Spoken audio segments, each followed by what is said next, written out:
Nagwagi ang katotohanan para kay Rita Daniela. Congrats, Rita. At nakamit mo finally ang hustisya sa panghaharas na ginawa sa iyo ni Archie Alemania.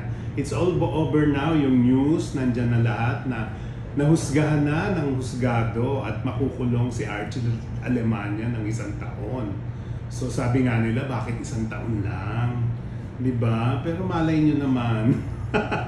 Hindi, buti naman at least kahit 1 year na patunayang tama ang hustisya para kay Rita Daniela kasi 'di ba ang bawat babaeng hinaharas o minamolestya ng lalaki lalo kung artista na nakasama lang sa set, nasa loob ng tent na komo alam niyang si Rita Daniela ay may anak, walang asawa.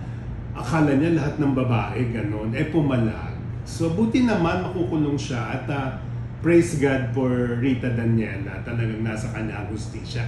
And at the same time, swerte si Rita ngayon, happy siya. Nanalo siya ng Best Actress Award sa Sinag Maynila recently lang. At ang gwapo ng boyfriend niya, nakasama niya nung awards night. At kahit sa nakikita-kita sila, isang gwapong basketball player na sabi nga nila, more than sa trophy ng pagiging actress, more than sa pagpanalo sa kaso kay Archie Alemania, mas winner si Rita Daniela sa pagkagwapo-gwapo at mabait at Christian na boyfriend, di ba? Gets? Gets!